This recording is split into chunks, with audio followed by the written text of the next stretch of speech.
Are you gonna be It's streaming live. on? Oh, wow, we're live. Okay. All right, so everyone say hey to the internet. Welcome back for our show for Educare de Spiritus webinar. So now, first in this first session, we're all going to get starting from Sherman, since he's the most popular. Talk about your healing there, because I would like to know. About my feelings in regards to what? About your healing center. Like, I heard that, let the audience know about running your healing center. Okay, well, what's going on, audience? I'm planning on, my contract with the job that I'm currently at is going to be ending this month, so I'm going to be moving back home. And I have come to the realization, or the point where I've realized, if I'm going to have to work in the societal sense, I'm going to have to do it for myself. There's no way, having worked for someone else, my parents owning a small business, me just all of my experiences through, I guess, the machine, if you will, have kind of led me to this point, and it's just not going to be done at all, honestly, if it can't be done, I guess the way that meets the least resistance within me. So I know I have to do something for myself. I plan on trying to open a wellness center. I can really only leave it at that as of right now, because like I said, these are all just kind of thoughts that have not even been meditated on or put on paper or just really anything. But it's my it's going to be one of my current goals, and I just want to, I guess, bring the wealth and wellness to the people. So yeah. Okay. And what about you, Paul? Any concepts, like how are you going? Businesses you want to share with the audience? Want tips on how to run a business according to like the ways of the ascended masters or spirituality? Anything? Me?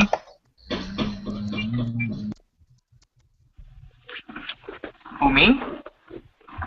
Yeah.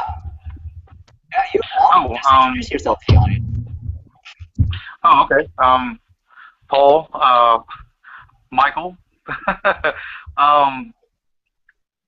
Hi everyone. Yeah, this has been a interesting time for me, man. I'm just awakening. I can say that this is all new to me, and so I'm learning a lot at a very rapid rate, and I'm actually I'm without a job at the moment. There's a lot of stuff that's been happening in my life, but I'm paying attention to the signs. So I'm holding faith in myself that when the timing is right, I will be just where I need to be. In fact, I feel like I'm exactly where I need to be right now. So, I'm not the least bit discouraged about not working right now, but I look forward to whatever it is that Spirit is going to put in my path soon. So, that's all I got to say.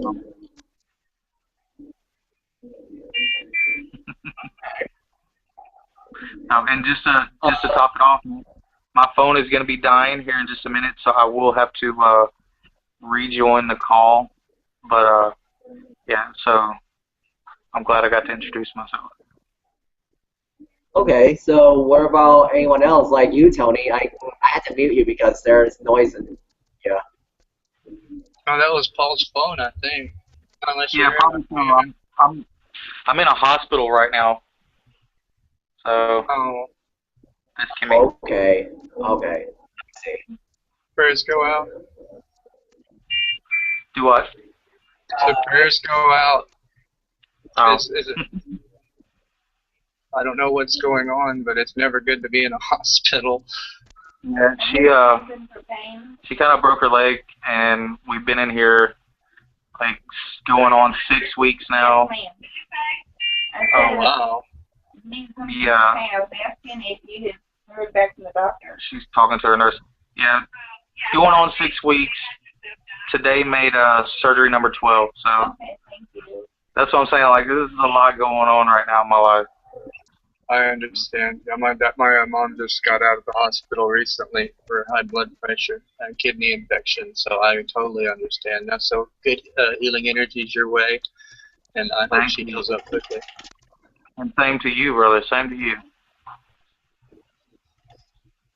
Now, I tell you what, I'm gonna go ahead and cut off before my phone completely dies.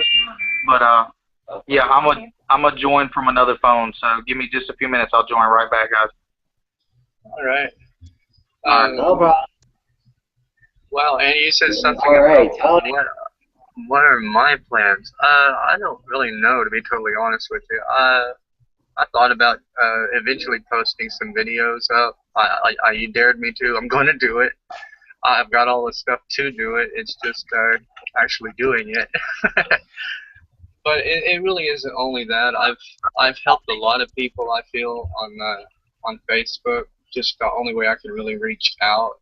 I haven't really considered charging for it though, because to me it's just advice, you know. But I understand that there's people who get paid for that, and I have a hard time with that. Just like I know anybody else does that is on a spiritual path that tries to justify making money from it, because you're really helping yourself. So how can you charge yourself to help yourself? So it is difficult. I think about the only thing that I might possibly do is like open up a PayPal thing for like donations. It's like whatever you can afford.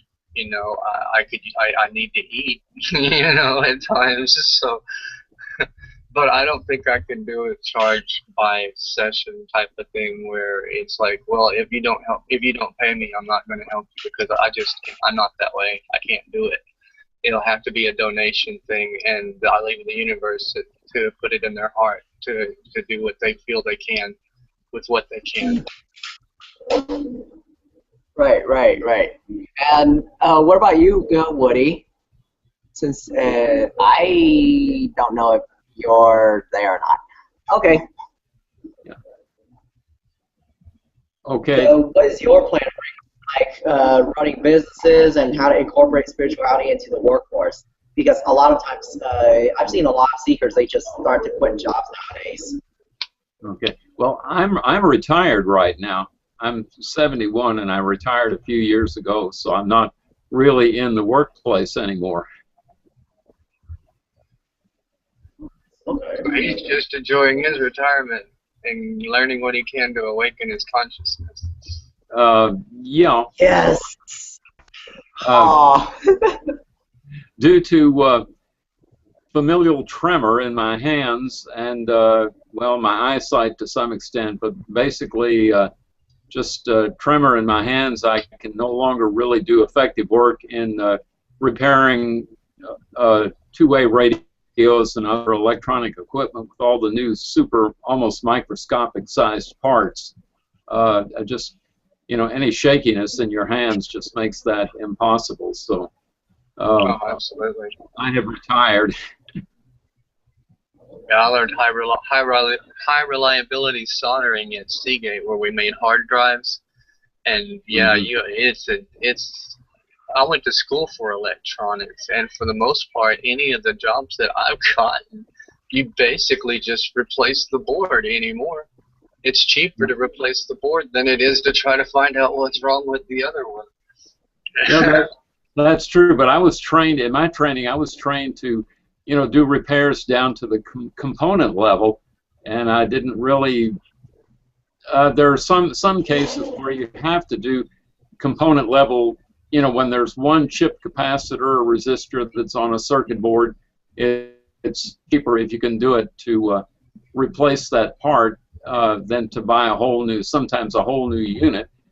But it got to the point where the chip components are getting so small, and the information available, especially when so much stuff is integrated into one integrated circuit, without very special equipment, you cannot successfully remove ICs from a circuit board when they're surface mount, and the leads are like about a third of a millimeter apart. Oh yeah. Trying to do that with a hand soldering iron is just like crazy. Yeah. About what, 200 nanometers apart? Something like that. And there's specialized equipment you can get to do it, but the shop really couldn't afford to do that because, if you spent $5,000 on the device to do it, and you were only going to use it maybe about 7 or 8 times a year, then you'd have to up your service charges, and so it ended up it was really better to check the thing out and then send it back to Motorola and have their shop do it, and you had to pay a certain amount, and then you pass that on to the customer. But that was just foreign to the way I was trained, because like I say, when I went to electronics school, it was United Solid Electronics. state. Yeah. Well, actually, components. When I started out, everything was about half vacuum tubes and half transistors, and that was I went I think it was 1964 when I went to United Electronics Laboratories, which is now United Electronics Institute, if they still exist, and it was mostly set up teaching about repairing and aligning color television sets, with most emphasis on vacuum tubes and a little bit of information on solid state stuff. So, okay. I learned vacuum tubes. Yeah, I learned a lot of stuff more, after I got out, of course. You have to. But whenever I went through electronics, I mainly worked with like solid state and some digital. But then whenever I went and started working at Seagate, I went back to school and got more educated on surface mount technologies, and we had to use microscopes at that time with like needle point soldering irons to just tack it down and to hold it into place, and then get a concave fillet on it so it would bond. But anymore, those things are. I thought what I was working with was small back in like 1994. Now they're like, gosh, at least I would say 100 times smaller. I think they're all done with robots, to be totally honest. Yeah, that's true. Everything is put together by a robot, and even if you're very steady, I don't know how you could effectively do any work in replacing these newer micro miniature ICs by hand. Even with in my shop, I didn't even have a needle point. I had a rather small point soldering iron, but it was just a common soldering iron with a small point, and But by that time, the tremor in my hands was getting so bad that I wouldn't have been able to use a needle point soldering iron anyway. So I started getting the tremors probably when I was about 60, 65 years old, and I retired when I was about, I was about 60 years old. I think I started getting the tremors in my hands, and I retired at 66. So anyway, that's about my story. Okay, so let's go around hasn't Andy, your audio introduced himself, and yeah, your audio's cutting out, Andy. I know. Katja? Okay, Katja? so Katina, can you please unmute your? Khadija? Hi. Okay. Yeah, thank you. I'll mute myself. Yeah, just give us an overview about like your knowledge about spirituality and how to use it in business, for example, because that's what we're tonight. Oh, you're talking to me? I was just listening in. I don't really have that much knowledge on like business and spirituality. It's okay. Okay, what about you, sweetheart? Deanna, unmute yourself. Okay. Hello. Whoops. Oh, Should be well, back. come on. Okay, Joseph, how about you try to unmute yourself real quick? Joseph. Sorry about that. Oh, okay, Deanna's back. It dropped out because the apps is so retardedly stupid. Yeah. So yeah, sweetheart, can you talking to us about some of your aspects about spirituality and running a business? Like, is it knowledges that you might have regarding like running, for example, a Buddhist temple or a center to help spread spirituality to other human beings? Well, I Just think like what it's you know. all. Well, I think it's all about putting out there and waiting for the right time to put out there, because, like, if one person is looking for, like, let's say they're looking for guidance, but they're not ready for the guidance, but they're looking for it. If they're not ready to receive it, it doesn't matter how much they look for it. If they're not willing to receive it, then they're not going to get it. So I think when it comes to that kind of stuff, like, I think it's better to let gravitate towards I think it's better to let gravitate towards you rather than to, like, advertise it the most you can, because if you're meant to have that customer or client, you're meant to have that customer or client. It's just what you put out there.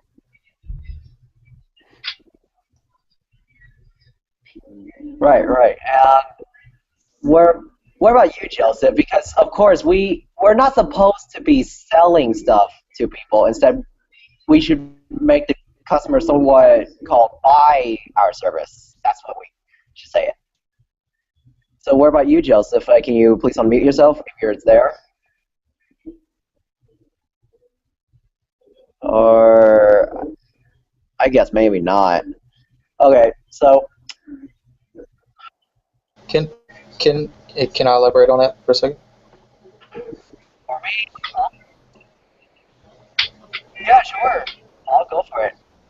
Okay. I was gonna say if we're selling a service or a good, or we're marketing something for sale, we're not really selling the good or the service. We're selling ourselves. I mean, if you're in sales and you're trying to market something, you're really selling yourself, because that's what people are buying, trust. They're not necessarily buying a product. So, I mean, you're talking about opening a center. I mean, the center should sell itself. According to the people that you have running it and working in it, the center should sell itself. It should be an open invitation. Just to hear the name, you're like, oh man, I've got to go check this place out. You know what I'm saying? And I'm not much. Or it can be by word of mouth Okay. as well. It's like, oh, I heard of that guy. Yeah, I definitely need to schedule an appointment or schedule a session with him because a friend of mine told me about it.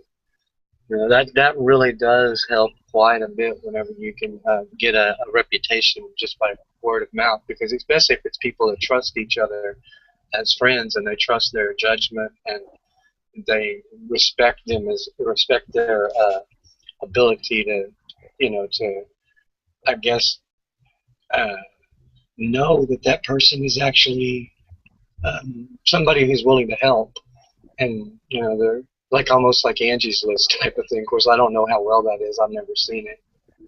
That's just an example. Right, right. So for me, let me introduce myself before we get into the overview of what we're going to be talking about in this so-called webinar tonight. Is that, to those of you who don't know me, I'm actually Andy, and I'm the hoster of this show.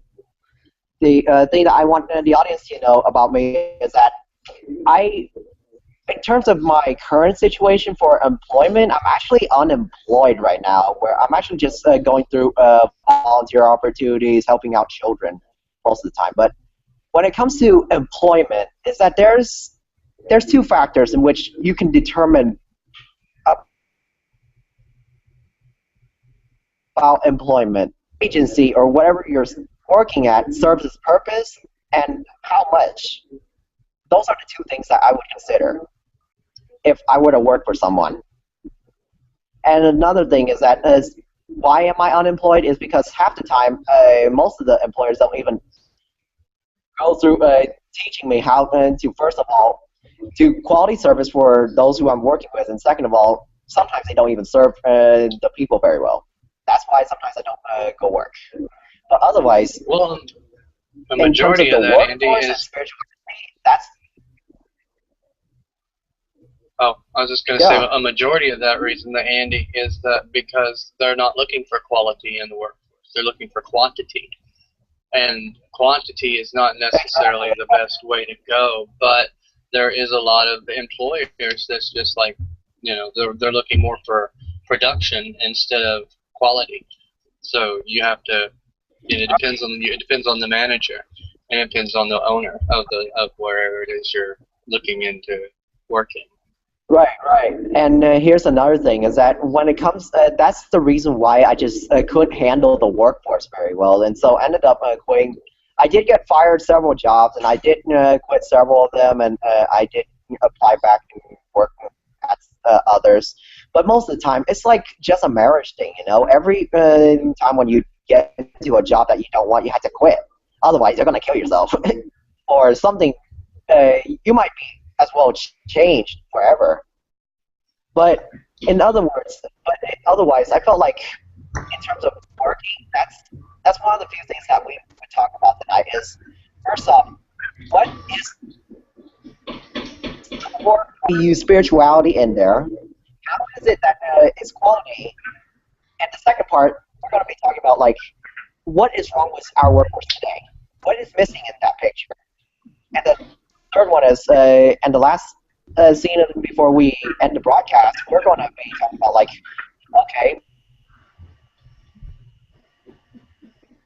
so what with our corporate to fix it? So Hey, first, Andy. yeah. Hey, Sure. do you mind just trying something? Do you mind trying like turning off your camera and seeing if it like changes your connection? Because I'm only hearing every other word. Okay, so let me repeat what I'm gonna have to say. Yeah, that's awesome. Okay, can you hear me better now? Yeah, I can hear you so All much right, better. so Yeah, for way me, better. all right, so the first part, we're gonna figure out first off what is how do we define the best place to work? Like, what's the best business practice, and how can we use spirituality in the workforce? Second part of the webinar, we're going to be talking about what is wrong with our employers today. See, what is missing in the picture? And third of all, we're going to figure out what can we do about it when we get back into work. Like, this is not a webinar. We're taking action here. Our goal is to push all that knowledge that we have towards achieving a greater end. And in this case, we're going directly to a society where money is the norm. So we're going to have to go straight for the source of it, which is the workforce. And so, like, to start our discussion, like, I want to ask you guys, who in here has experience in running a business or ever ran an effective business? And how does an effective business work? Any guess or anything? I worked as like a secretary for about 2 weeks while somebody was on vacation, and I pretty much, that's what I did is I ran the business. I took in invoices, took in orders, sent out bills, called and made sure that they were going to, just a reminder of what they call a courtesy call. And I done that for 2 weeks using QuickBooks, and it was actually fairly easy to do. It wasn't that hard at all. And of course, back in the shipping area where I originally worked, which because I was just filling in for the secretary, I was also keeping up with inventory. So pretty much I was doing the entire thing. I was doing the inventory, finding out what we needed, and ordering it for not only shipping, because normally I would go and tell the secretary what we needed for not only shipping but the other areas, because the technicians would let me know about it. and then I would just go and report it to her. But then once I went back to, and she was on vacation, you know, I would just go talk to the technicians. They'd tell me what we needed, and I would go order it. You know, so it really was like running a business in that sense, because I pretty much took care of most of it, except for possibly, well, you know, except for writing the checks. That was done by the owner, but everything else was me. I was taking care of bringing in clients, taking orders, filling out invoices, sending out monitors, bringing them in, checking them in. So pretty much doing the whole thing. And it was all right, but it wasn't really something that I would want to do like for the rest of my life type of thing. And I think that what Paul brought up was a good point, that I feel that, yeah, you definitely have to, if you're looking for that type of spiritual meaning in a job or a business that you start yourself, the universe will bring you into the situation where you need to, where you'll get what you need to get that going. Even if it's like maybe doing landscaping, because I really enjoyed like doing landscaping in people's backyards. It was hard work, but it was fulfilling, because I knew that they were going to have a peaceful spot where that they could relax at the end of the day, and it was something that I thought was worthwhile. But locally grown farmers, you know, you might offer, some people might offer to help them, and you know you're dealing with a situation where you're helping the planet and you're helping the people on it by contributing to a locally grown farmers market. And there are voluntary forums out there that you can go to and to help out, like I think Sherman was talking about, where you can you can offer help, and at the same time, you know, they might give you some produce in the process. So there is an energy exchange there. It might not be monetary, but it's something you can do, and then you can take that produce and you know, sell it if you want to, or to your friends, or can it into jars, or make jelly and sell the jelly, or what have you. You know, you just have to be creative about it, and I think that's one thing that's lacking in a lot of people working toward this idea of spiritual awareness in the workplace. You know, there are Reiki masters, there are meditation specialists and yoga masters, and that's all good, but you know, what can we do, you know, like to help people that's more on not necessarily the mundane, but the more common level as far as helping people? And I think that that's one thing that we could definitely do is support locally grown foods, start your own jelly business, start your own canning business if you want to, because you can tell them that, you know, it's all locally grown products, and people recognize that and they honor it, and the universe will lead the people to you to help you out and to sustain you. Right. And what about you, Sherman? Like, since I know that you've been through the workforce several times, at least you will have a lot of experience about this. Sure. Could someone repeat the question? I'm sorry. Like, how can we incorporate spirituality into our workforce, like the jobs that we work in, and like, what was your experience in doing it? A lot of our audience will ask. So how we can incorporate spirituality into the workforce. Well, I mean, just from a personal standpoint, I think if we carry, you know, being spiritual beings, I think that should just kind of shine through us wherever we are, wherever we work, whatever we're doing. You know, if we are in touch with that inner divinity and that inner spirit, then we live through that, and that's seen in everything we do, hopefully, I guess. But we should totally carry that, you know, that thought process, that way of living with us everywhere we go, as we try to align, you know, ourselves closer to that.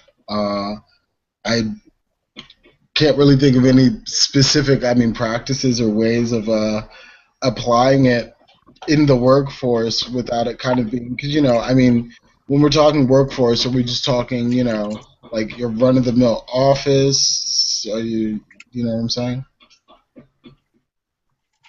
Oh yeah, definitely. And in fact, here's the funny thing. Like I don't know if you guys realize this or if you guys are familiar with this situation or this psychological studies. They found out that those who are actually CEOs of businesses, they tend to like so-called lack the so-called emotions because they usually make decisions based off of objective decisions. In other words, like they, to put it simply, they are like psychopaths. Just to put it, like, what is your take on this? Should we continue on to like work for these humans? How do we deal with these humans in the workforce without just simply buying into them? Because eventually, if we want to make money or survive in this environment, we're going to have to come face to face with them, you know?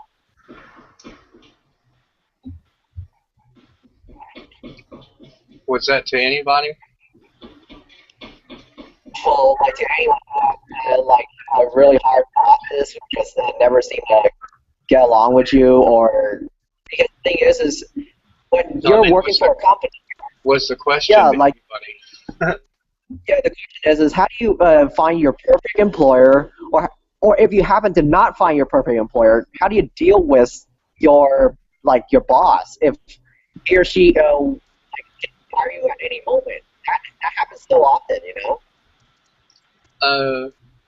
Well, the one thing that does come to mind is, like you said, a majority of them are like psychopaths when it comes to profit. And it doesn't matter if they made like 200% profit that the following year or the previous year. They want to make more than that the next year because they want a rise in profit. But if you're making a consistent 200% profit, that's a profit. But they can't stay. They can't accept that. They always have to have more and more and more. And I think that the best thing that people could do is, in that situation, is really try to, especially if the product that they're using, that they're putting out there, isn't making a consistent profit, and profits are starting to go down, and there is some problem with quality, then you might talk to the boss about, talking to the workers, maybe not really focusing near as much on profit because its profit's going down anyway, and revamp it to look for quality. And also the perfect example is me and my dad. We both go up to this auto parts house, O'Reilly's, and they make like $15 an hour, where AutoZone they make like $8 an hour, and you can tell when you walk in how content the employees are about they feel that they're appreciated for what they're doing. So you get the kind of service that you would expect, and they're very friendly, very helpful, and they know that's one thing, that their bosses are grateful for them being there and doing their job, and show that to them with a monetary value. Whereas AutoZone, you walk in there, they're like, I don't really get paid enough to deal with you, type of things. But even though they're supposed to, so yeah. Yes, exactly. Yeah, Tony. In fact, Michael brought up a good point here. I don't know if he's gonna unmute himself or not, but like he said, my last boss was spiritual because he was a Freemason, but he abused his power, and so definitely he cared more about making the profit than paying me what I was worth. I worked for him less than a minimum wage for a year and 1 month until I finally quit. Okay, so what makes you finally quit? So that's right along the same lines. Yeah, that's what I want to know. I quit because they they were betting on me, they were treating me wrong. I was sleeping on the couch of the co-owner of the company, and I just feel like you shouldn't ask someone to do something that you wouldn't do yourself, which means if you're going to hire someone, pay them a living wage. I don't care if it's minimum, pay me a living wage. Everyone else who was working there, with the exception of one person who was also a Freemason, was homeless. But he is a Freemason, he had a place to crash. And I just think it was unfair to ask me to sleep on this couch of this guy who was an atheist and made me go insane because he was going through his own crap. And so I was left to find other places to live, and those places that I stayed at were not good. So, you know, when word got around of the places I was staying at, the people I was hanging with, they judged me for those choices. But how can you judge someone for those choices when that, you know, those were the choices I had? And it's insane. And the more I bring it up, people think it's excuses. Oh, you shouldn't make excuses. I'm not making excuses. I'm sharing truths. This is how America is, in my experience. Right. So, yeah, I had to quit. They were going to fire me. They made a set of rules. They emailed everyone at the company. And this was a small startup. This was only 8 people working. The people there, it was a social media company, so they had access to browsing habits of all their clients and just some of the things they said in the office and the things they assumed about the people, whether they were paying their bills on time or not. Some of the things they were saying were racist. I was sick of it. And I should have just, you know, either got a second job to accompany it, but I'm a loyal person, you know, and I didn't have time to do that. So it's just really crazy. Yeah, exactly. And in fact, I don't know about you, Michael, but I also have the same experience when I worked at some of the places where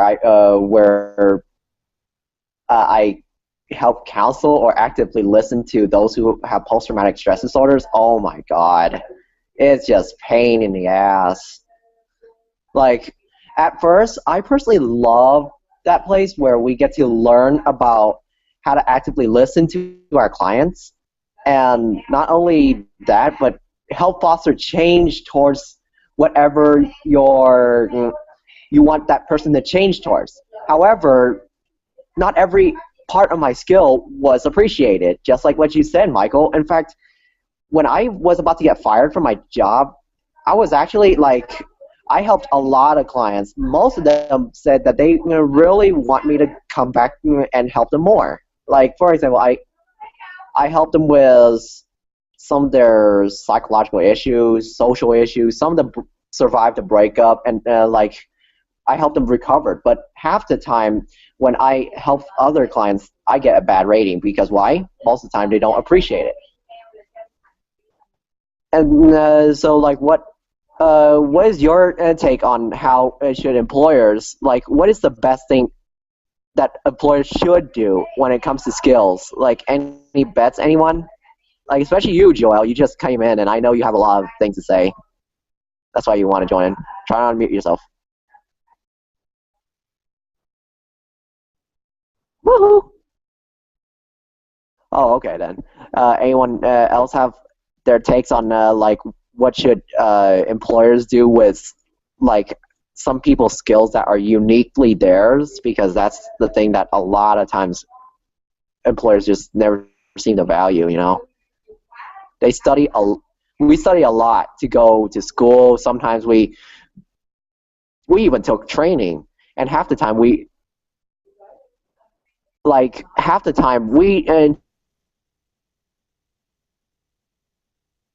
just never employers. Next thing you know, our employers just like, I don't see how valuable it is, so I just A, reject your offer, or B, I just fire you anyway. And that's what happens. So any takes on that, Tony or Michael, anyone? I don't think people should get fired. I think people should be given equal treatment, you know, like time off, or if they need to see someone like a therapist, then if you're a company, give them time to see a therapist, or provide a therapist for the person who is working for you. I mean, treat them like family. Don't just say, oh, we're family and we're a team. Like, actually mean it. Right. But Michael, here's the thing. To what extent should like a company be considered a family? Because the thing is that as a team, of course, we can take care of one another, but like, to what an extent? Because the thing is not everyone will like value each other's skills, and then they got jealous about it. Some people might not even train you to do whatever it is, and they expect you to be on production, which is very old school on how they do their work. So anyone else have a bit on this? For the company that I was working at, I feel like departments should not have existed. I don't feel like departments really should exist, particularly for a startup social media company. Everyone should kind of know how to do everyone else's job, so that if someone is fired, they aren't doing it out of spite, or if someone's being kept there, they're not doing it because their skills are needed. Just bringing it back down to the personal level. No company should ever go down whether one person stays or goes. Everyone should be teaching everyone's skills so that one person doesn't hold the power, whether it's a CEO or not. And I understand, like, there are different skills that people have. Like, CEOs might have better people management skills, which are important, especially as the company grows. And those skills are important, especially when you're communicating to a lot of different people. And that's not going to be the same type of skills as someone who has to work on a computer and deal with clients directly. But, I mean, I guess the skills shouldn't be held hostage. There should be movement, and free communication around the entire company. And I really admire the TV show Friends cast. I mean, they all stuck together, all 6 of them. That kind of unity, everyone being paid the same, everyone being treated the same regardless of their skill, because I think people's time, no matter what you're doing, is worth the same. I don't think people should be paid. I think the concept of a maximum wage kind of gets this idea across. Like, you shouldn't be making so much money to the point that other people aren't able to live, and that's kind of what's happening on the large scale. Mm-hmm. So yeah, like,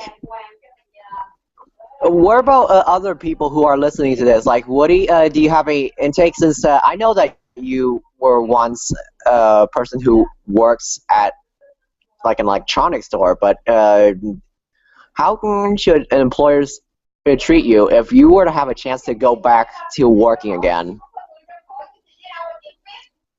Like, how do you want them to treat your skills, Like, that is what we need to know. Well, I guess I just, I'm very influenced by the, this was a small shop that I worked at, and there was only about, 4 or 5 other people there, and we sort of had to, it wasn't like a large company, but my employer, and I worked right next to his office, he definitely was not spiritual at all. In fact, the whole atmosphere of the place was very materialistic, and I would sort of say almost anti-spiritual. So it was a little bit hard on me at times. I just had to keep my mind on the work and try and ignore some, my employer was a middle-aged. I think he was 50 when I started there, and he died when he was like, I guess he was in his early 70s when he died. But he was the typical central Oklahoma redneck with that kind of mindset and views that were sort of opposite of what my views on social conditions and stuff were. He was very much, like he had his, and he thought that everyone ought to get a job like he had, and there shouldn't be any welfare, and he was constantly putting the poorer people down, the people that weren't like him, and just not in direct ways, but in subtle little ways that kind of affected me, and kind of, I don't know, it maybe little more depressed than I needed to be, but I struggled through it, and I stayed there because it was the best paying job that I had ever had. And but that's just you know, in an electronics shop, at least in the area I'm working in, you have to realize that I guess that's just the way it is in central Oklahoma when you're working for the people who grew up in Oklahoma in the 1940s and 1950s. So I don't know. I would hope that they kind of like my skills, but in subtle ways, my employer would kind of put me down. I don't know whether he was trying to just get a rise out of me or whether he was trying to encourage me to do better by subtle little put-downs occasionally, but that's sort of the... But he didn't fire me, even when I lost my temper a couple of times and actually screamed at him. Oh, so wow. I don't... Yeah. Oh, wow. That's sort of my situation there. Yeah, I definitely got upset with some of the technology I was using, and of course that was used against me, and I own that. I own it. I should not have gotten upset, but those are emotions, and I don't know. Right. And like here's a great thing that Joel just said right here. He said that what employers should do is outside of our power to do anything directly, but certainly we can drop seeds in them to broaden how they operate. That is the sole aim of what every company should be doing. Just like people, that's just how we should operate our business. It's what's above, so below. So easy, and yet they failed it. The easy thing, though, he said here, the easy thing, though, as if you have a unique set of skills that can be put to use for the betterment of a company, then you should bring your recommendations in doing so to your employer in a non-abrasive and empowering way, coming out with a problem, not with a solution. The other way around. Oh, wait. Oh. No problem. And like, that's the thing, guys. Yeah, is like, yeah, that's the thing. A lot of times, like, I've seen a lot of employees when they work for a company. Half the time, they just keep complaining about how they get minimum wage, or B, they didn't get paid enough, or C, not enough benefits, or D, they're feeling like they're treated like a number. So that happens way too often. And bear in mind, though, that... Oh, I was just going to finish up what Joel said over here. Yeah, what Joel said here. He said, bear in mind, though, that any company that has its sole focus on profit and not regarding employees as unique people, then there is no room, room for spiritual growth. And is such a company that ultimately be doomed to failure? Well, that's pretty obvious. When you have sick people, eventually they're all going to die anyway. Eventually the business will come bankrupt. And the major step up for companies is to offer benefits to their employees that are spiritually supported, like offering yoga classes, free counseling, etc., etc. I wonder what about alternative medicine. Yeah, and an honest wage. That sounds like a good idea. But how much is an honest wage? Whatever is needed to sustain livelihood in a comfortable living condition. Yeah, you tell your boss how much you need for rent and stuff like that, and you're like, look, this is what I need. If you can't do that, I can't do this. Right. And so here's the thing, guys. It's like, I don't know about your take on this, but nowadays, let's dive right in, since we already talked about like how we can use spirituality, and like Joel just took it home run. Oh, wow. But here's the thing. Something I just noticed that he said was about the benefits of the employees that are spiritually supportive, like offering yoga classes and free counseling. That's really cool. That is a really good idea, actually. Like seriously, did you guys realize that when I was signing up for the Navy, like half the time, the Navy doesn't even teach you on how.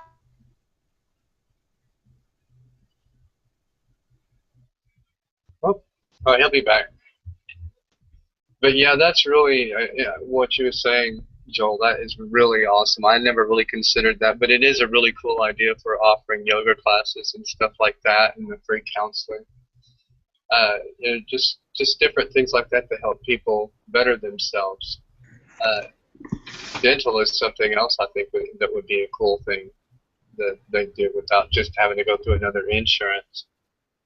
I think another cool thing to do would be like make rules such as like no gossiping or like have Oh yeah. Well, empowering that would be with really what hard. That would be really hard to deal with because it would be hard to keep employees because that's just what people do. But yeah, I can totally understand that. I can totally understand how keeping gossip out of the workplace, or at least if you have a problem with somebody, maybe write it on a board, or write them a letter, or have a Dropbox for each Yeah, employee. exactly, guys. So that Oh yeah. But like, here's the thing, Tony. Like, you brought up a good point, but here's the problem. Like, for example, employers like the Navy, for example, they half the time you're given like you give like maximum benefits. You get free housing and all this stuff. But then in the other hand, they don't seem to serve you very well, especially like when it comes to alternative health and taking care of yourself. Half the time you're out there to defend yourself, or you're going to fear you're going to get discharged from the military. You seem like It's weird. I don't quite understand what you're saying. I kind of get it, but what you're saying is if you have like, because you believe that you're like if you go to get like supportive help, if they find you mentally unstable, they'll discharge you. So it really Yeah. is, yeah. Yeah, exactly. So And not only that, if you're paying for it yourself, it's not really any of your employees' business. yeah, exactly. And not only that, here's the problem: is a lot of times the Navy or any military employers, they would just like discharge you from the military if they caught that you have a mental disorder, and then next thing you know, they don't take care of you afterwards. You're left to defend yourself, like in the cast in.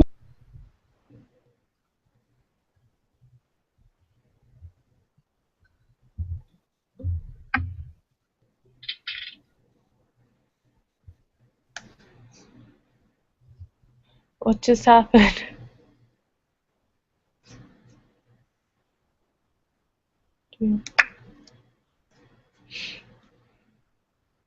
I'm not sure.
That's a tough question, buddy.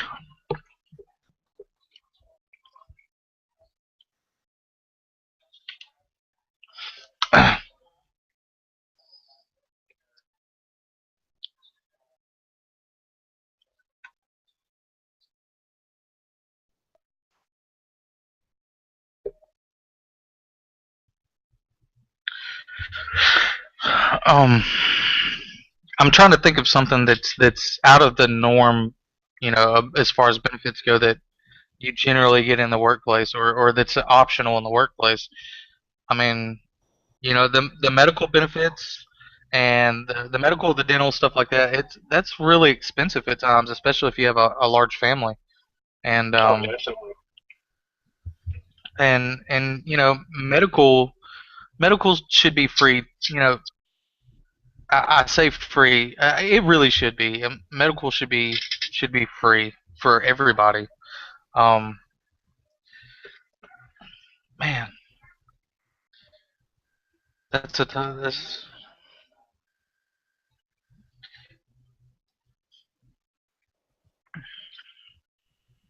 right. Right. Um. Well, I mean, I guess it depends on the situation, because there's. I believe if we provide a stable work environment for people, they won't need any kind of mental services, at least not, because of their job. But so I'm like you said, I mean, medical services doesn't really narrow it down, but you know, when you say when you say that we provide medical support, um, that can mean a whole. There's a large range there for that.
I gotcha. Man, I've had so many different jobs. You're gonna have to repost that, Joel. He just left, I think.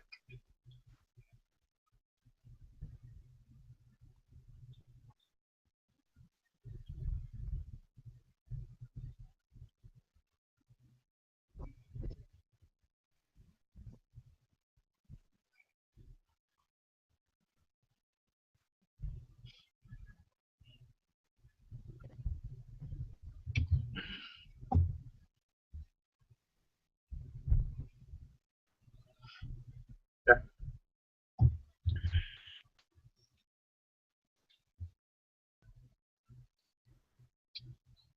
Can you repaste that, Joel?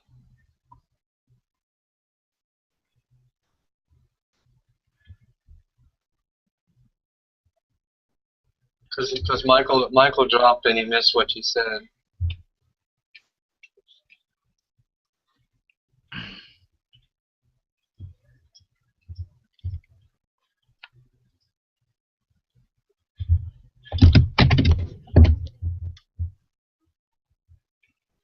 There you go.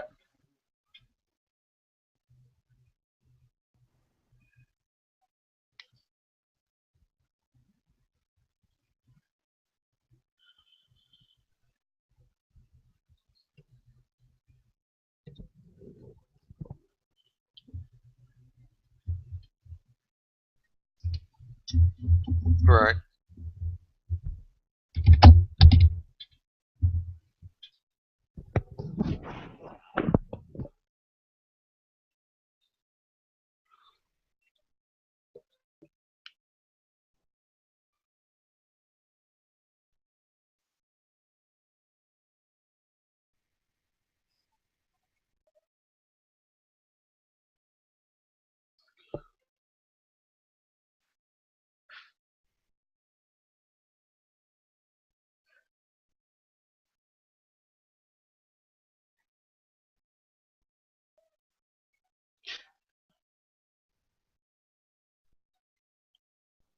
Now, we're still referring to the wellness center, right?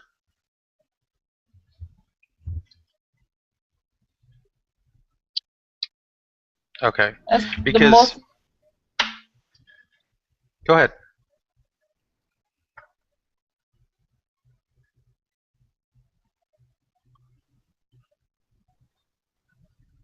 Hello? Really excited about it. There she is.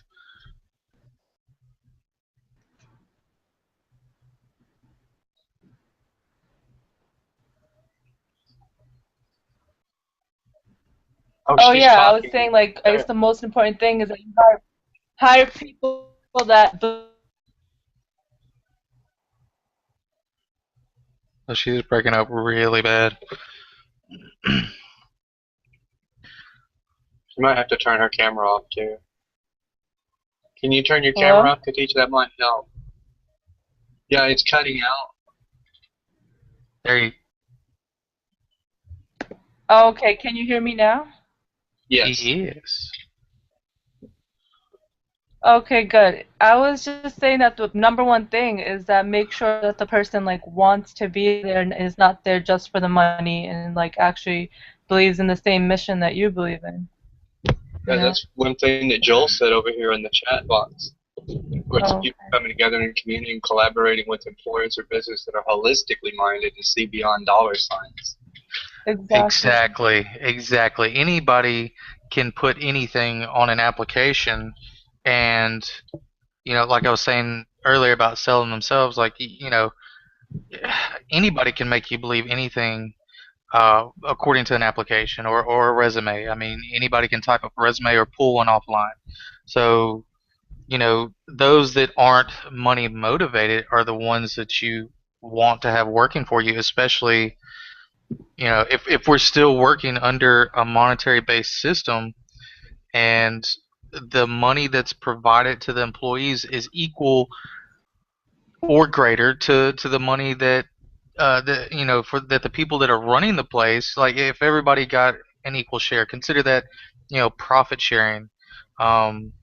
It's kind of it's an idea that I had in mind when I was writing my own business plan to start a shop. And just for example, okay, I love classic cars and bikes, and I wanted to open up a shop, start building cars. And my thoughts were that if when I did have employees, that instead of me making a profit off of them, I would work hand in hand with them, and they would make just as much as me. That's And awesome.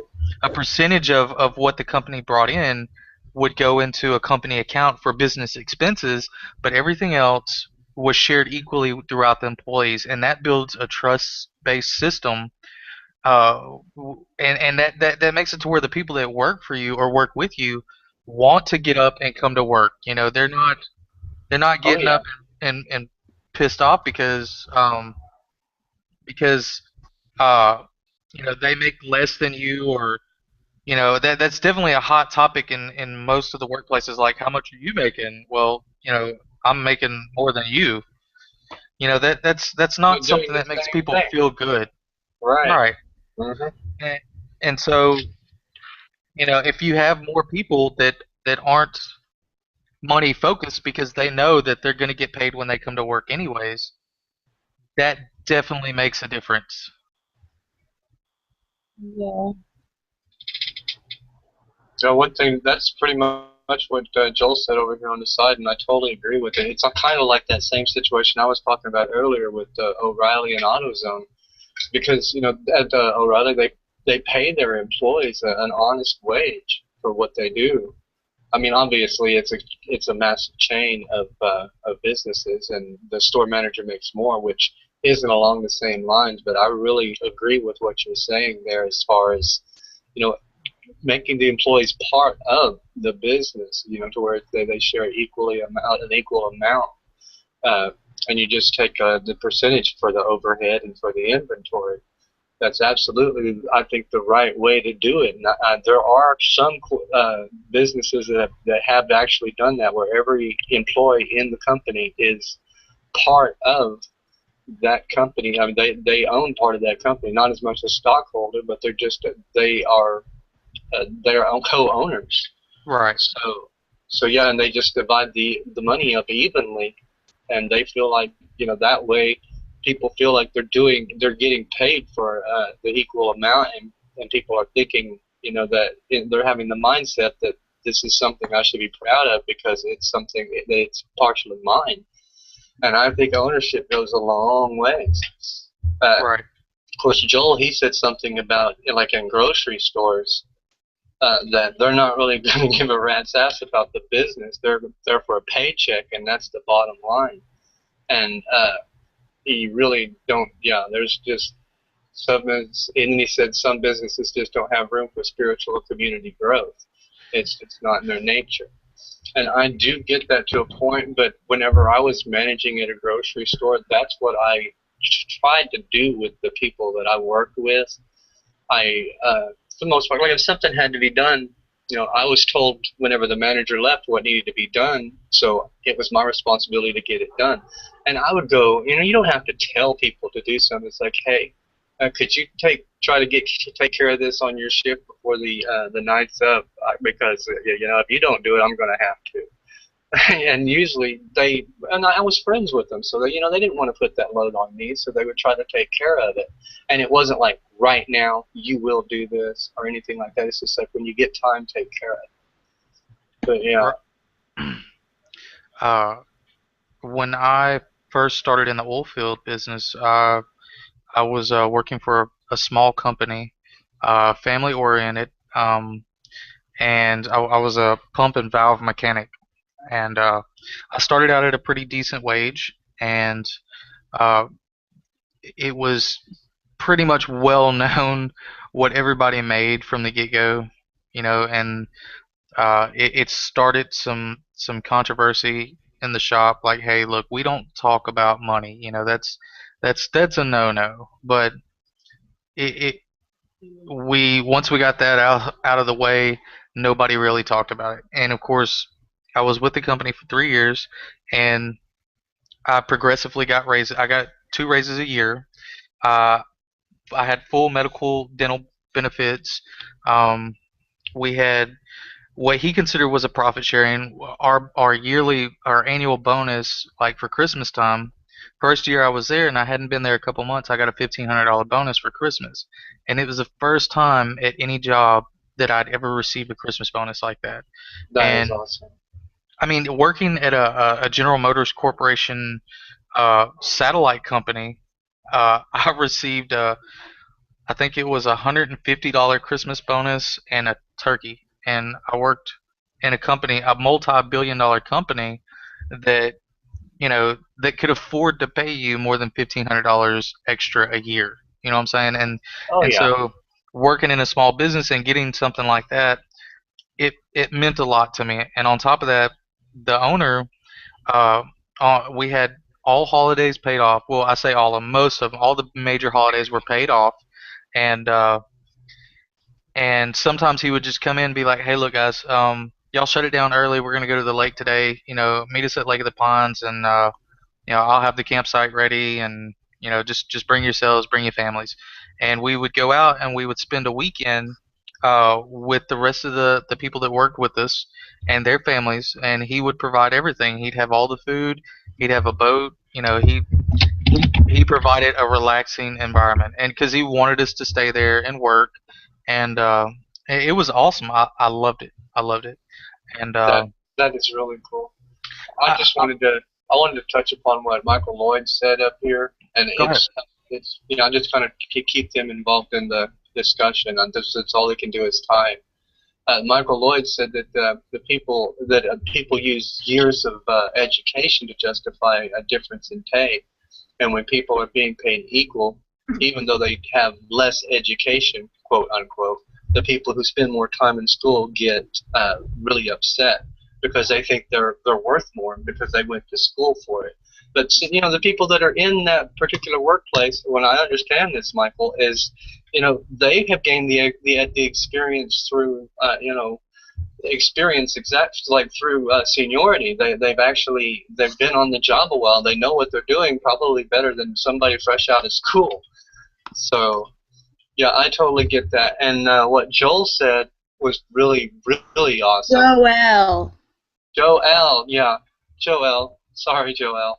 By contrast, a group of people who farm together and enjoy growing food and then sharing it with others and selling what they produce is another way of distributing food that has heart and soul. Where a grocery store, they just like sell stuff. Right. GMO products, stuff that they really don't, that you really shouldn't be eating. There's no probably about it. Right, I gotcha. Yeah, I mean it's the whole profit sharing, everyone making an equal amount, I think is an amazing idea. And I wanted to say something earlier before I got cut off. I no longer want to work for anybody else. I'm motivated to work for myself and provide jobs for others. When there's so many so many open job markets out there that are waiting to be exploited, and I've definitely got some fresh ideas in my head. Oh, cool. But yeah, I can totally get that. I don't want to work for anybody else either. If I do, next time I have a job, it will be my own. I'm almost certain of that. Yeah, I didn't mean to cut you off. I was just, the chat box was scrolling up and I didn't have time to keep up with it. And I was trying to keep them involved in the conversation. Oh no, it was when I got cut off at the hospital, the laptop that I was on decided it wanted to do some automatic updates and it just shut down on me. I was like, oh, that's great. I guess that's a sign it's time to go home. So Bonnie, do you have any input on this? On entrepreneurship and spiritual. The spirituality in the workplace, different ways that it can be approached, possibly alternatives, stuff like that. I can't even find the Google Hangout to find you guys right now because I have so many windows open right now. Okay, I don't know where you are. I'm just going to talk and hope that I find you. Oh, we can hear you. This is so ridiculous. Come back to me. We can hear you and see you. I thought we were good at multitasking. Okay, so here's what I think about it. I think it's awesome. Like, I think that it's what the world is missing is like meditation and like support for people in the workplace who want to do like just take 5 to 20 minutes out of their day to do some breathing activities and exercises. And part of the reason I did the 30 days, 30 ways to meditate challenge was because, I created that was because I wanted, the original goal was to have on there techniques that were specifically for people who were at work, like if they could use while they were at work, like sitting in your desk, because there's a lot of things we can do, and I used to do it when I recently quit a job as an administrative assistant, and I have a lot of experience in that, and there's a lot of times when I would just stop doing what I was doing at work and take 5 minutes and close my eyes and do some of these techniques like Hong Sa or whatever mantra, and it really like made me able to handle my day in a better way. But then at the same time, like I don't necessarily agree with like the work that everybody's having to be put through. So I don't know if we want people to, be just like, it's kind of like placebo effect or something. Like maybe we need to actually like change these jobs instead of like, but that's like far out, I guess. So in the short term, just like having some kind of technique to draw on while you're in your workday provides incredible amounts of relief. Yeah. So anyway. Yeah, that is really cool. I use some of your 30 days and 30 ways and just the day-to-day life, and it's incredible how much more non-stressful your life can be if you just take 5 minutes to breathe. And it's funny because stress actually kills us. Like, so Yeah. it's, when we're de-stressing, we're literally saving our lives. Like, we're literally, like, and not only are we saving our lives, we're making our lives something enjoyable for us to be in, like living in this body, like existing as a human being and able to, because I don't know if you guys have read the research on meditation, but to, you know, there's a lot that shows that basically when you meditate, your brain, instead of operating from the fight or flight zone, which is normally operating where all your brain activity typically is when someone does not meditate, you're operating from the fight or flight zone. So you're always going to be a little bit stressed out. And we aren't made for that to operate from there at all times. Like in the past, it had developed because people would like see a tiger and need to run away from a tiger, and then they got away from the tiger and then they were fine, so they could turn off that mechanism, that fight or flight. But now when we live in today's world where, you know, I have to pay rent in 2 weeks and I don't have rent money, that's like 2 weeks of prolonging that fight or flight into our brain. So we're constantly operating from that point instead of from the frontal lobe where we can access our dopamine, serotonin, oxytocin, like all of these happy chemicals in our brain. So they took people who didn't meditate and they were operating from this part of the brain, the fight or flight, and then after meditating for just 3 weeks, for 10 minutes in the morning and 10 minutes in the evening, they moved their brain activity closer to the frontal lobe and closer to where they're able to access their dopamine. And so basically throughout your day, you're just operating from a spot where you just feel a lot better. You're not operating from like, oh my God, Yeah. I'm so horrified from life. Yeah, Bonnie, in fact, you made a good point. In fact, Khadijah said here, people need to be educated on this. I've worked in a retail pharmacy as a pharmacist, and none of my coworkers even consider meditation as something serious. Well, think about it. It's pretty obvious. It's the drug company's way of marketing things. It's obvious, you know? Yeah. And I think also where I work, like a lot of people are, I guess, more science-oriented or detail-oriented, and they don't even know how to, you know, think of spirituality or how to even approach it. And I think I'm like a very unique person that kind of knows about spirituality but also knows about science. But have I really met too many other people around me like that? No. And it's like, no, you're scientific enough already. And like, in fact, if you study alternative medicine, it's actually very scientific, and it's been used for thousands of years. High history of success. My passion is not mainstream pharmacy. I want to eventually like do holistic health and alternative health, and that's like my vision for the future.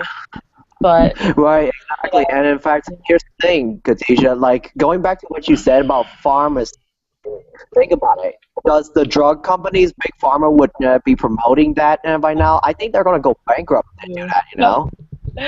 True. Just imagine, because Big Pharma, they never healed anyone, and half the time, like for example, me, I'm the one who got diagnosed with autism and ADHD, and guess what? When Big Pharma laid their hands on me, I literally gone crazy before finally, like, we ran out of money and we had to get off of meds, or else, like, I would mess the whole school up. It's crazy, yeah. They don't really, you know, yeah. There are a lot of places I hear in California that are starting to incorporate like a more holistic approach to work because they're realizing that when people are happy, they're more productive. So they're like, oh, wow, if we start providing like meditation once a week, people are happier and then they work more. So, I mean, their productivity rises essentially, and also their creativity, which is another thing that employers are suddenly starting to realize, like, wow, if we let our employees be creative, they actually are geniuses and come up with some really cool stuff. So, I mean, so there's that. And actually, I originally had a plan to, like, try and incorporate more, like, figure out, like, some type of business I could start where I would be going to businesses, essentially, and being like, hi, I'm Bonnie, and because I also, part of my degree is in behavior analysis, which is, part of that's performance management, which is applying the principles of behavior analysis to the workplace to help people feel happy and increase their productivity. So I wanted to, like, combine that with meditation, and I never did it. It seemed like too hard to put all together. I don't know. I think you that got was the most powerful way to actually help a person. Did you notice that if I were to run my business, especially the show, I would start hiring you as a yoga instructor to teach some of the children, you know? I'm not certified. I'm like yoga. I'm not like, I love yoga, but I am not qualified to teach it. I teach, like, meditation and qigong. Or either way, whichever you're qualified And for. Reiki. I teach qigong, meditation, and Reiki, but I let the yogis stick to yoga. I love yoga. I love participating in yoga classes. I'm not ready to teach a yoga class. What if I were to hire you, pay you $10,000 to teach you some of the children on meditation? Will you try to do it? That's a joke. Andy, I would do it for a lot less than $10,000, but if you want to pay me $10,000, nah. Bonnie, can you see the chat box over here? Yeah, I was trying to read that. Joelle is totally right. It is in your gut. And the study I was talking about was just specifically looking at like CAT scans and stuff of people's brains. So that's why I was referring to the brain. But you're right. There is a lot that goes on with your gut. And I think that also can be, do you feel, Joelle, that also can be, relaxed through meditation? Yeah, I think you've got the whole premise of it there, Bonnie. I mean, you got the whole idea laid out, but we are our own worst enemies. Like you said, it seems too hard to do, but I think it's just as simple as what you were saying, like just walking into a business and being like, "Hey, I'm Bonnie. Here's the plan. Here's how I'm going to change your world." And Yeah. you've got it in you, girl. You've got That's it. awesome. Oh, thank you. Part of what kind of did stop me from doing that is kind of what Joelle's saying to the right over here, is like I realized that like I feel like there needs to be huge change, but part of that change could be starting to meditate in the workplace, but I secretly would have like this idea to try and get people to like quit their jobs and go do what they love, so I don't know. I'm like, hey, come meditate and figure out what you actually love in life. Yeah, not everybody is open to the idea as much as we are, and it definitely takes some balls. It definitely takes some courage to present that to people and be like, hey, why don't you try it this way? Because and not everybody knows about meditation or has any idea what the benefits come out of meditating. You know what I'm saying? So getting people educated, I think, is the first step. Yeah, and I think that offering a class like in a corporate environment would just be so ideal, because a lot of people in that environment might not have been exposed to it before, and could really benefit. Like they're the people who could really benefit from it. I mean, everyone could really benefit from it, but I mean, yeah. So, Thanks for I have the a question. encouragement. Maybe I'll keep going with this plan. Like, here's the thing. Well, he said that we can create such holistic measures and start by serving amongst ourselves. So, what is the plan? Because seriously, we can have like tons of plans where we can just develop all sorts of fun, creative ways, but if we don't put it into a system, we're going to stuck there in one way or the other.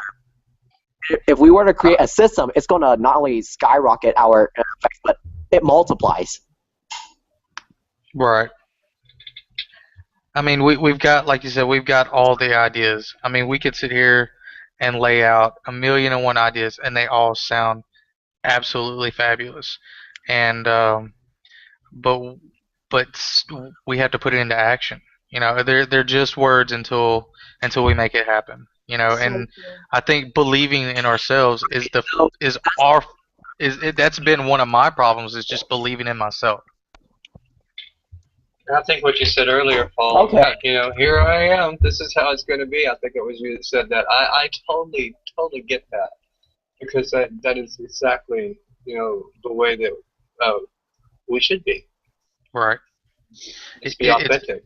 It's part of reprogramming ourselves, because we're all programmed to live or think a certain way, and Bonnie's definitely got the charisma and the intelligence, and to do this. But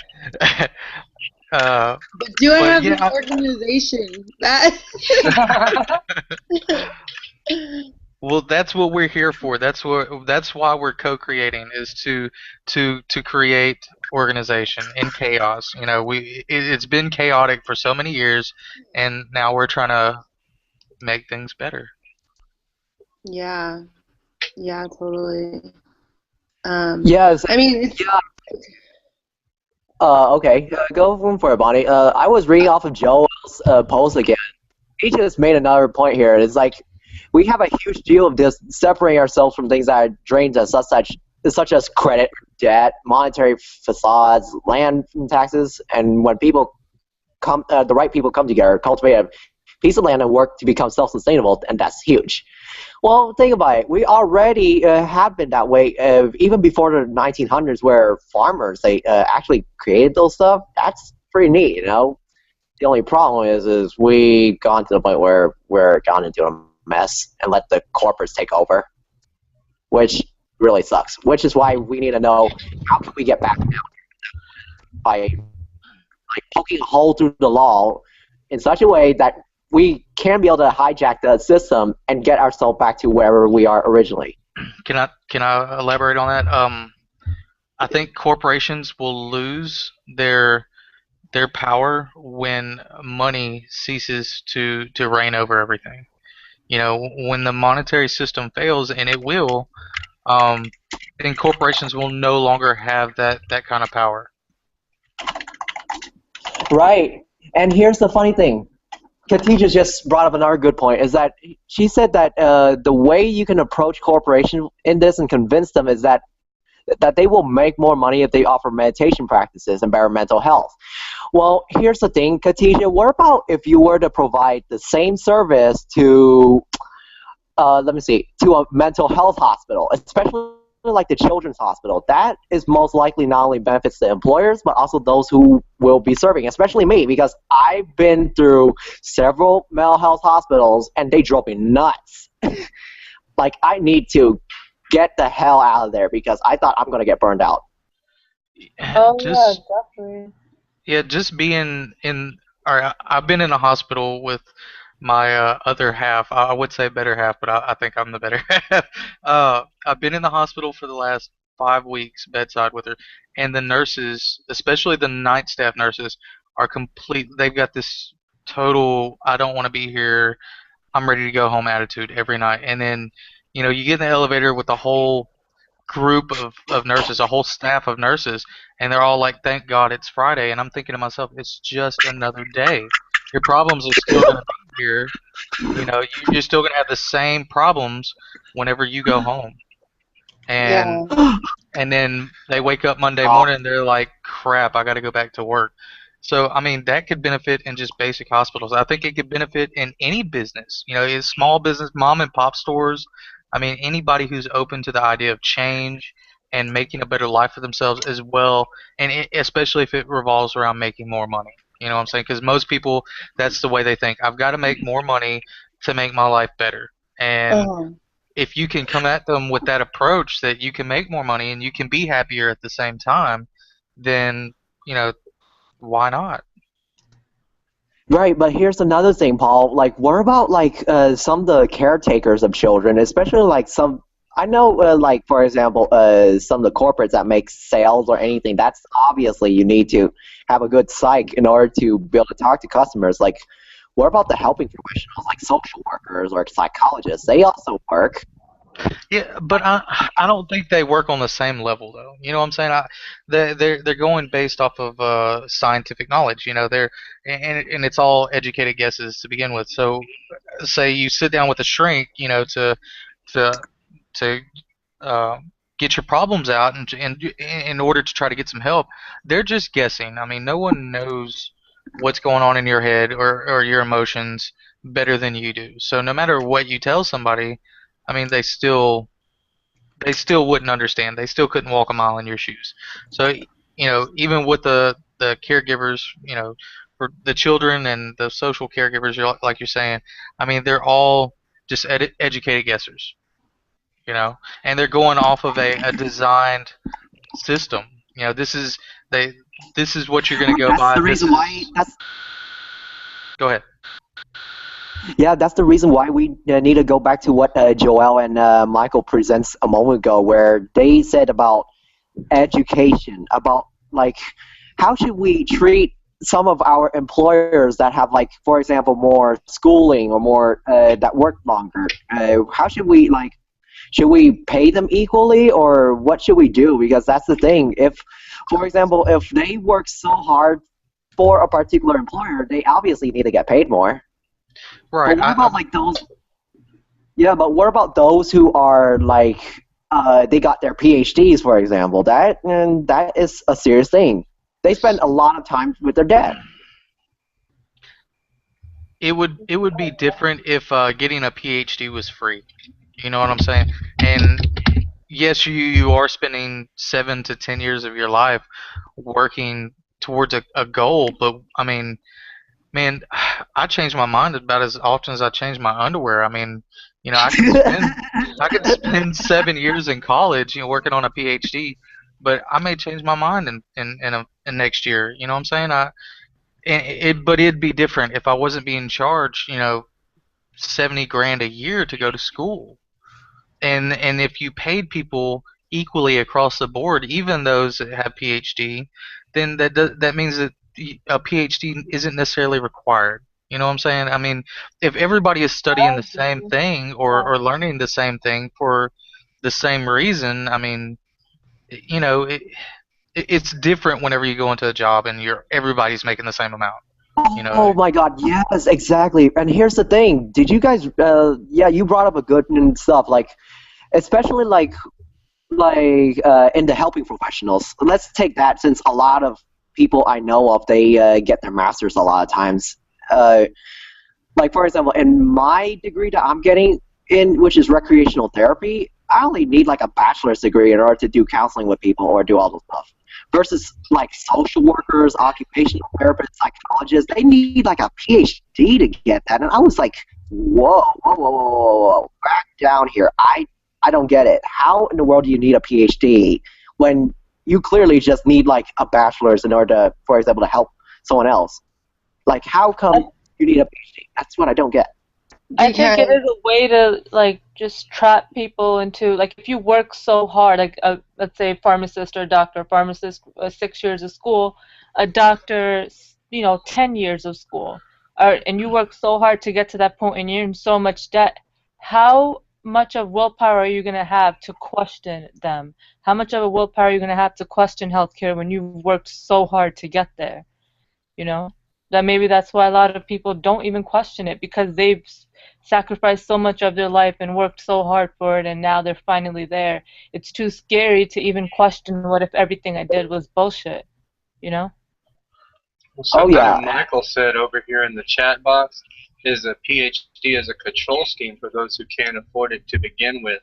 So it's basically a way to keep the money where they want it. Exactly.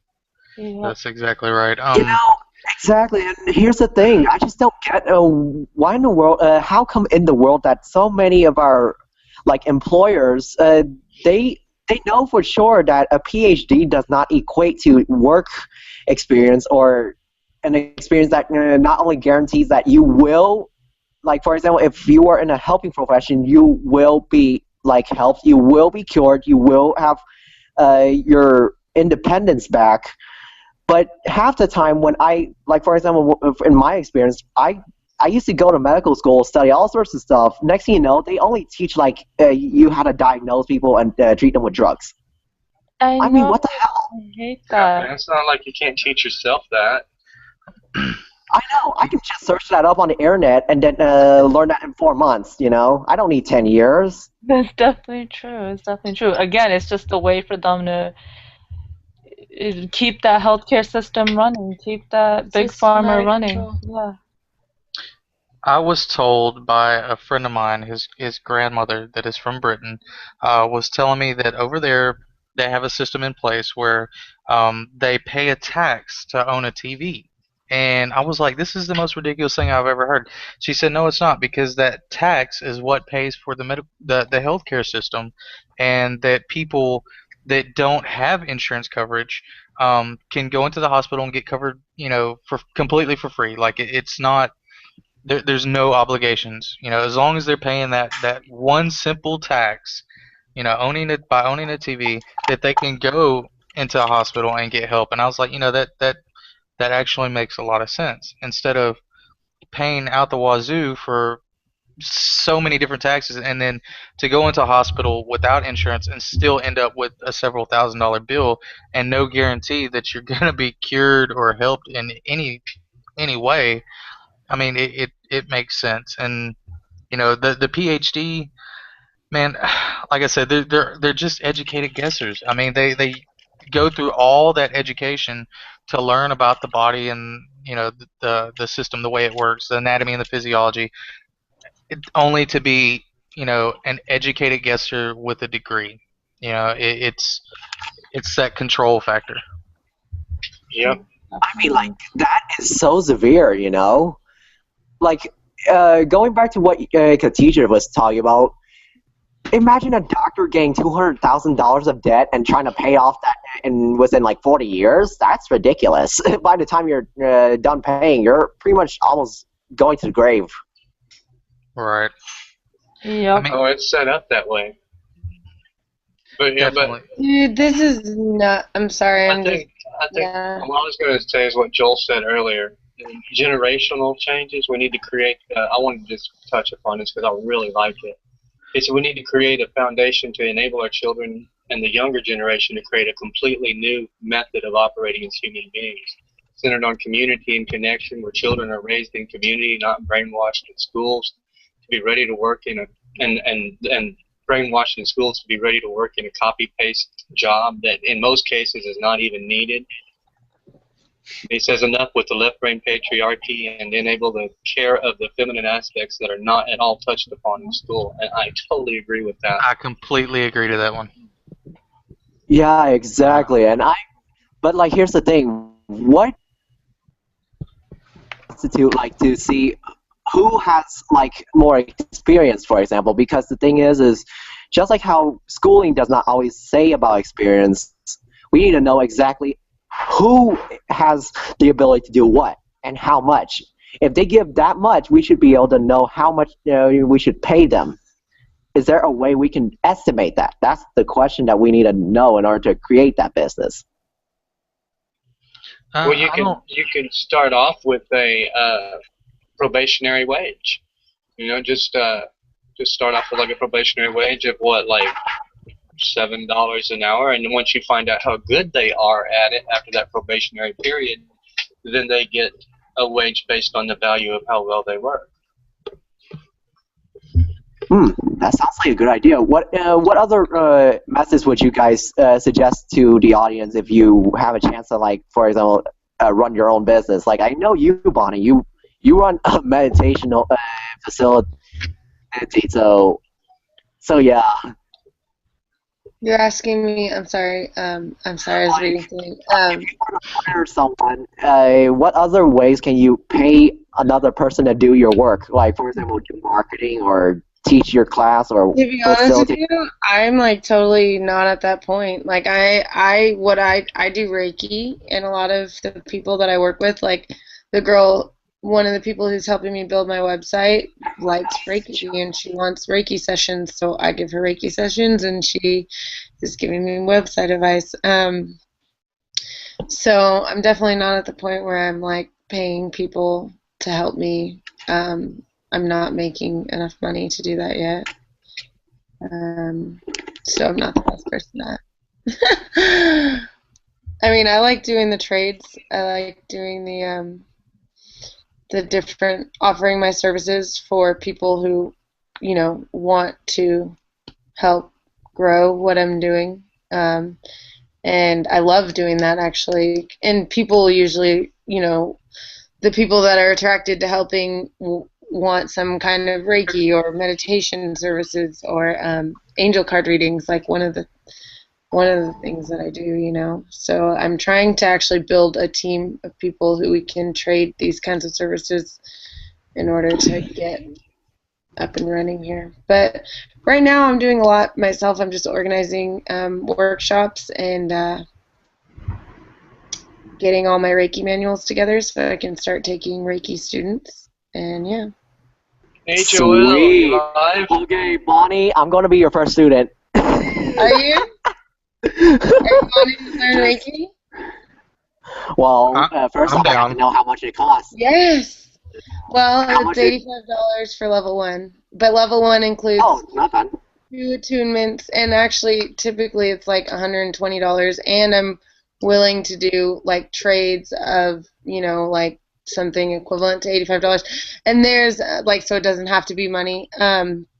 But you know, Joel and I have talked about like the whole, you know, like accepting money for these kinds of things before, and there's actually specific reasons for having a payment or some type, like an energy exchange for level 1 of Reiki. I mean, it helps people own what they're doing. Like if you have to come up with an energy exchange for it, you're going to actually, the people who are attracted to it are people who are actually going to use it and going to respect it and going to own what they're doing. Like I'm going through something. This is Reiki level 1 is a beautiful, amazing gift, and so, you know, and actually there's a lot of people who, like one of my masters was telling me about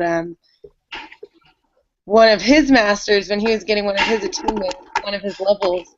She said, like, you can do a sliding scale of anywhere from $60 to like $120, whatever you feel like it's worth to you. And he pulled out some money or whatever, and then she was like, okay, I just wanted to see how much it was worth to you. I don't actually want your money, you know. So it was just like, it's really just this whole way of being, and also it's such a gift, Reiki. It's such an amazing healing tool.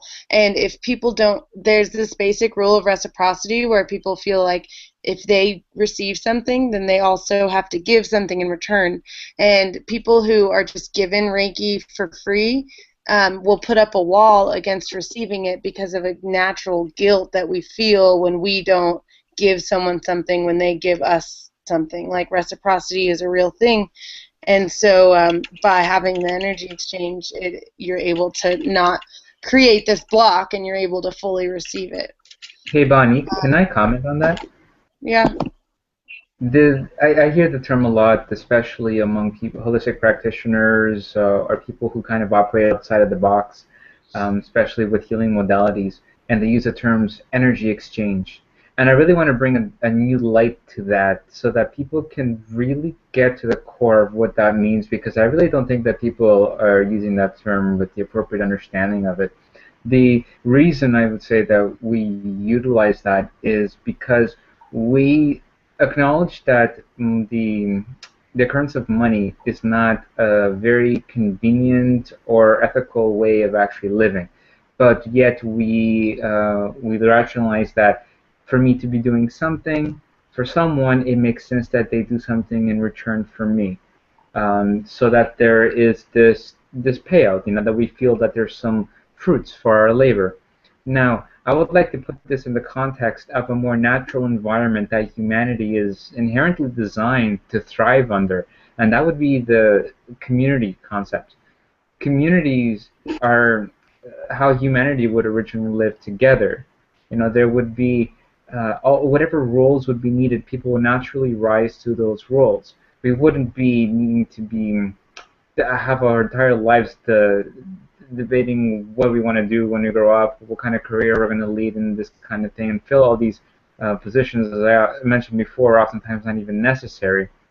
There's a lot of artificially created constructs that are perceived to be necessary when they're not. So anyways, just hitting it back to home, if people start, and when I say people, really I'm talking prominently to us here and people like us who are of like mind, because we are the ones that would be kind of the sort of the forerunners of this sort of movement, and these movements are happening, and it is because of this of which I'm speaking on this subject. People who are coming together to create communities that are as self-sustaining as possible, integrating where they need to with the quote outside world, and using money where needed to fill in the gaps of what they haven't yet been able to produce.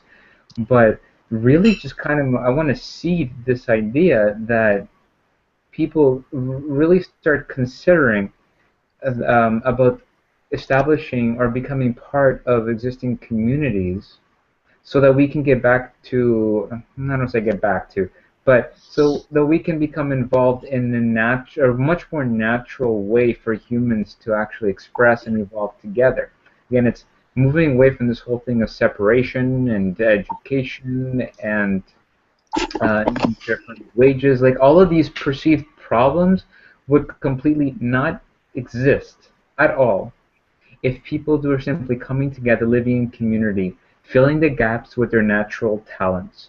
Those people who are healers, there will always be a use for healers for as long as people wish to improve upon themselves. There will always be people who have a joy for growing food and connecting with the land. There will always be a natural drive in individuals to be creative and construct things for our livelihood, for our homes, or just for creative expression. These needs will naturally be filled by people as they step up to those needs and feel a natural call to be a part of that community. And then the beauty of all of this is that when you're raising children in this kind of community, they're not being indoctrinated by anything. They're learning from everybody. They can naturally gravitate towards what their calling and their strengths are and what they want to experience. And with that kind of these kind of community concepts building and growing, you could literally say goodbye to all the trauma and crap that people have to live with growing up, which is the whole victimization that people endure when they're growing up in society and broken families. Everything could be remedied by establishing communities and joining in community. So I'm saying all of this to kind of set some seeds to anyone who may watch this and to you guys listening now to learn more about these movements, and maybe at some point down the road consider making some shifts in your life so that maybe you'll move away from what you're doing now, being in the hustle and bustle of a city, and maybe creating a community, being a part of that to really allow fostering of natural human growth and development, not an artificial construct that is continued to be perpetuated by every ounce of our cooperation with the monetary system and all these perceived legalities and a lot of bullcrap that once you start to understand, you do not have to cooperate with any of it. But you have to know who you are and to have the courage to really carry yourself in that light so that you're not at the call and beckon of any outside authority, because it's also all artificial. It's only our agreement to cooperate with them that gives our power away to them. So I'm going to close my rant with that. Mm-hmm. I think So yeah, like in order to continue on this discussion, I had to like close on this the broadcast since it's about hitting 11:20 already. So yeah, to recap, what we just learned is that businesses can be beneficial to the society. It's so obvious. They're just like people. Easy as that. But somehow we screwed it up, and now we're suffering in this mess. Is that what we concluded? And that we can't correct it. And all we have to do is learn collaboration, just like what I don't know if I agree with everything. Yeah. I feel like I need it. I don't know that I can do that.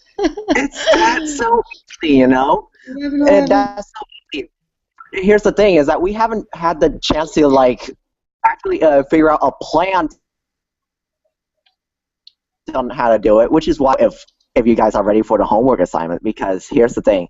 I want that where everyone here, including myself, will figure out a plan where we're going to develop a business plan. Just like what I'm talking about right now, what Joel is talking about, is that we need to figure out what makes an ideal business. How does it function if we were to take all those monetary values, or how that system works, into existence? That's the main goal of the webinar today. The only question is, for the audience, is how should we do it? And if you want to know, just subscribe to my channel and comment on my discussions and see what you get. Or visit my website at www.naturalelixir.org.